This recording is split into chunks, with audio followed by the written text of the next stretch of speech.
নমস্কার বন্ধুরা, যে যেখান থেকে আমার ভিডিওটি দেখছেন, আশা করি সবাই ভালো আছেন, সুস্থ আছেন। তো মাসি আর আমি মিলে আজ মাছ কাটতে বসলাম। মাসিকে বাজারে পাঠিয়েছিলাম। তো মাছটা কিন্তু আজকে সকালের না, গতকাল বিকেলবেলা মাছগুলি কাটছি। তো মাসিকে পাঠাইছিলাম মূলত পাঁচমিশালি মাছের জন্য, তো ওটা মেলাতে পারিনি। কিছু ট্যাংরা মাছ আর সাথে কয়েকটা পুঁটি মাছ। তো মাসি একা একা যদি মাছগুলি কাটে তাহলে দেখা যাবে মাছগুলি নরম হয়ে যাবে, সাথে যেহেতু পুঁটি মাছ। তো মাসির সাথে হাত মিলিয়ে কেটে রেখে দিছিলাম। তো আজকে যে সকালবেলা বের করে রান্না করতে আসছি। তো আজকে রান্না করব এই যে একটা শুটকি তরকারি।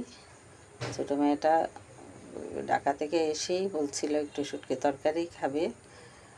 তো ওই যে রান্নার আইটেম বেড়ে যায় প্রতিদিনই, যার কারণে শুটকিটা রান্না করা হয়নি। তো আজ ভাবলাম যে আজকে শুটকিটা রান্না করে ফেলি। তো এই যে শুটকি তরকারি, তারপর ওই যে ট্যাংরা মাছ, ওই ডাঁটা, বেগুন, আলু, টমেটো এগুলি দিয়ে এই ট্যাংরা মাছটা রান্না করব। আর এই চাল কুমড়া দিয়ে, মাছের মাথা দিয়ে চাল কুমড়াটা ঘন্ট করব। তো আজকে রান্নার আয়োজন এইটুকুই। তো এই যে মেয়েরাতে ক্যামেরা থাকে, পুরোপুরিটা দেখাতে পারি না রান্না। ও সারা বাড়িতেই মোবাইল নিয়ে ঘুরে, যেখানে যা হচ্ছে সব ক্যামেরা বন্দি করে। তো এটাও মন্দ না, আমি যেটা পারি না সেটা করে দেই। কারণ আমি যদি রান্না করে থাকি তাহলে রান্নাটাই উঠবে, আর আমি যদি ভিতরে থাকি করে ওই ভিতরটাই উঠবে, এরকম আর কি। তো পিছনে একজন থাকলে সব জিনিসেই ভিডিওতে আসে একটু একটু করে। আর গ্রামের বাড়ি, এটা খারাপও লাগে না, সব কিছুই উন্মুক্ত ওঠানো যায়, যেদিকে যা থাকে সবগুলোই। তো এই যে তরকারিটা হয়ে গেছে, মাসি নামিয়ে ফেললো। তো এবার কড়াই ধুয়ে আবার নিয়ে বসিয়ে তারপরে মাছ ভাজবে। কি কি বাজার আছে এগুলি ভেজে দিবে, পরবর্তীতে গিয়ে আমি তরকারিটা পুরনে দিব। তো বন্ধুরা, একটা কথা না বললেই নয়, আর না বলে পারছিও না, যে এগুলি নিয়ে কথা বলাটা আমার ভালো লাগে না। তারপরে কিছু কিছু জিনিস চোখে পড়ে, বলতে হয়। তো গতকাল যে ভিডিওটা ছেড়েছিলাম, তো আজ যখন ওয়াচ টাইমটা দেখতে গেলাম, একটা মিনিটও আসে নাই, অথচ কমেন্ট আসছে প্রায় 47টা। তারপরে লাইকও আসছে মোটামুটি ভালো। তো এভাবে যদি বিচার করি, তো অন্তত 10টা মানুষের যদি দেখতো ফুললি, তো কিছু মিনিট হয়তো আসতো। তো এটাতে বুঝলাম যে শুধু কমেন্ট করেই গেছেন আপনারা, আর লাইক দিয়ে, চোখ বুলিয়ে, যেটা আমি করি না। যদি পুরোটা নাও দেখতে পারেন, কিছু হলেও দেখতে হয়, যেন মিনিটটা উঠে। তো এরকম দেখাই আপনারা দেখছেন যে একেবারেই কোনো দিন এরকম হয় নাই। মিনিট খুব কম আসে, এটা ঠিক। তো আজ একেবারেই আসে নাই। গতকালকের ভিডিও কিন্তু এটা। তো গতকালের ভিডিওতে একটা মিনিটও আসে নাই, এমনকি একটা সেকেন্ডও না।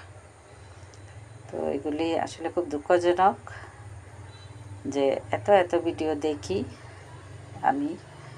আর খেয়াল করে দেখবেন, সবার ক্ষেত্রে, এটা আমার ক্ষেত্রে না, আমি যদি কোনো চ্যানেলে ঢুকি, তো ঢুকি যদি, তাহলে দেখতে পারবো যে কতজন মানুষে কমেন্ট করেছে। তো এরকম আমার চ্যানেলে যখন আমি ঢুকি, তখন আমারও মনে হয় যে অনেকেই আমাকে আমার সাথে আছে একেবারে মন থেকেই। আর আমাকেও দেখেন আপনারা, আমি কোথায় কোন কোন চ্যানেলে যাই, এরকম চেষ্টা করি। মাঝখানে খুব ব্যস্ত থাকার কারণে কিছুদিন হয়তো পারি না যেতে। তো আবার রেগুলার হওয়ার চেষ্টা করছি। তো এরকম করবেন না, আপনাদের কাছে অনুরোধ রইল আমার যে যদি না দেখতে চান একেবারেই আসবেন না। আর দেখেন যদি, যেন একজনের, আমার না শুধু কারো যেন ক্ষতি না হয় এরকমভাবে দেখে যাবেন। আর এই যে এটা তো আসলে এরকম একটা জিনিস, আপনি দিলে আমি দিব, আপনি না দিলে আমি দিব না। আর এটা বোঝাও যায় না, আবার কিছুটা বোঝাও যায়। যেমন গতকালকের এতগুলি কমেন্ট, এত লাইক, আমার জন্য এই লাইকটাই অনেক, আমার জন্য এই কমেন্ট অনেক, আমি মনে করি আমার জায়গা থেকে। তো এখান থেকে যদি ফুললি সবাই দেখতো, হয়তো আজকে জিরো আসতো না, একেবারেই জিরো, একটা মিনিটও আসে নাই। তো এই কথাগুলি আসলে বলতে ইচ্ছেও করে না প্রতিদিন। আর এটা ওই যে বললাম না যে শখের বসে এখানে আসা, এটা নিয়ে ভাবি না এত যে কেন কিছু হচ্ছে না, এই না সেই না, এই কথাগুলো আমি একদমই বলি না। আপনারা খেয়াল করে দেখবেন, আমি কাউকেও বলিও না জোর করে যে আপনারা কমেন্ট করেন, আপনারা লাইক দিয়েন, হ্যাঁ আমার ভিডিওটা পুরোপুরি দেখেন। আমি কিন্তু জোর করে কাউকে এই কথাগুলি বলি না। কিন্তু আমার কথা এটাই, যখন আমি দেখি আমার এতগুলি লাইক, এতগুলি কমেন্ট, তখন বিষয়টা ভাবি যে এত এত মানুষ আমার সাথে, অথচ একটা মিনিট আসে না, ওয়াচ টাইম আসে না। তো আজকে এই পর্যন্তই। ভালো থাকবেন, সুস্থ থাকবেন, আমার পাশে থাকবেন।